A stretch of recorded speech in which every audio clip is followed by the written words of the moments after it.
White fatigue is a deep exhaustion that many Black people feel, not from physical labor but from the relentless task of explaining racism to white people.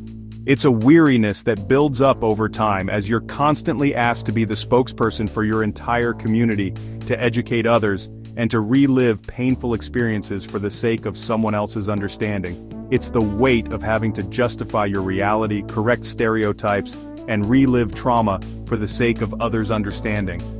Every conversation can feel like a test, where you're expected to remain patient and composed, even when the questions are insensitive or the ignorance is overwhelming.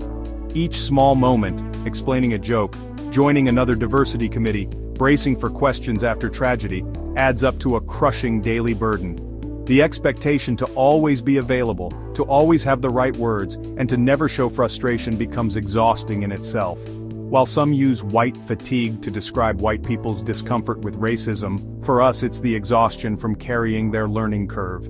It's the emotional labor of having to walk others through concepts that impact your life every day, while they can choose to disengage at any time. We're tired because you're tired of learning. Our fatigue is the cost of your slow progress. The burden grows heavier when we see the same conversations happening over and over with little real change. When a Black person says they're tired, it's not just about work or sleep, it's about the endless fight to be seen and heard. It's about the emotional toll of having to constantly defend your humanity and your experiences.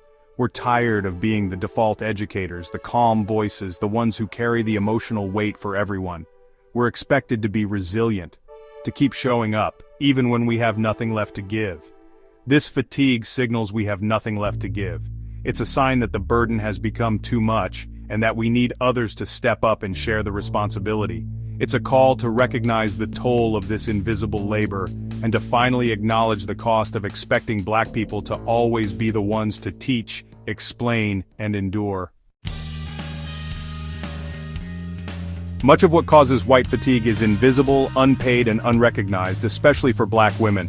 We're expected to explain racism, provide resources, and absorb confessions, all while reopening our own wounds. This black tax drains our energy and steals time from our own ambitions. In workplaces, our labor is essential but rarely valued or rewarded. We're hired for our perspective, then penalized for sharing it. The cycle of being asked to give, only to be ignored, is exhausting. It's shouting into a void, hoping someone will finally listen. Our exhaustion grows from having to explain again and again that racism isn't just about individual acts of hatred or ignorance. It's a system built into the very fabric of society, shaping our laws, our neighborhoods, and our opportunities in ways that often go unseen. This system is the legacy of slavery, Jim Crow, and redlining, deeply rooted histories that continue to shape lives today, not just isolated incidents from the past. Imagine a race where some start miles behind, while others have a clear path ahead.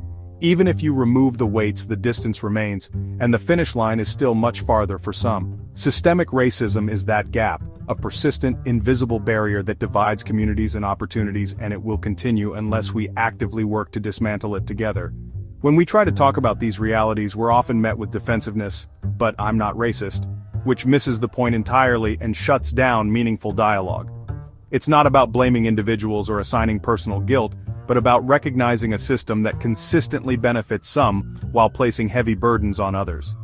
Explaining the difference between personal prejudice and systemic racism over and over is draining, especially when it feels like the message isn't being heard. It's a conversation that feels endless, but it's one we must keep having if we ever hope to create real change. Political setbacks can intensify white fatigue, especially in the aftermath of moments that once sparked hope and optimism. The cycle of anticipation and letdown is exhausting, leaving many feeling powerless and emotionally drained.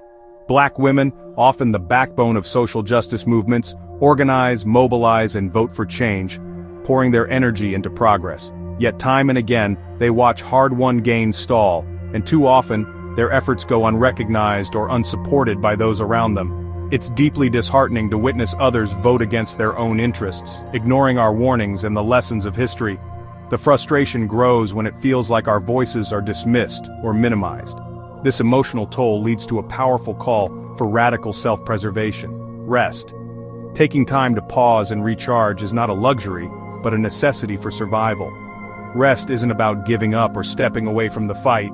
It's an act of resistance, a way to refuel, heal, and ensure we can continue the struggle for justice with renewed strength. When we rest, it's not a signal for allies to pause their efforts. Instead, it's a crucial moment for them to step up, take initiative, and help carry the work forward. Use your privilege and resources to advance the cause, support ongoing efforts, and ensure progress continues while we recover and regain our strength. True allyship means respecting our need for rest, offering support without hesitation, and understanding that rest is a vital part of resistance. By honoring our humanity and standing with us, you show real commitment to the fight for justice and equality. Real support means decentering yourself and focusing on collective liberation. Take responsibility for your own education. Don't rely on Black people to teach you. Read, learn, and act without expecting praise or comfort. Allyship is action. Challenge racism, advocate for equity, and support Black-led efforts. Share your resources and use your influence to amplify our voices. We need accomplices willing to take risks and push for change, especially when we're too tired. The goal is a world where Black people can simply be free from exhaustion. That world is possible, but only if we build it together.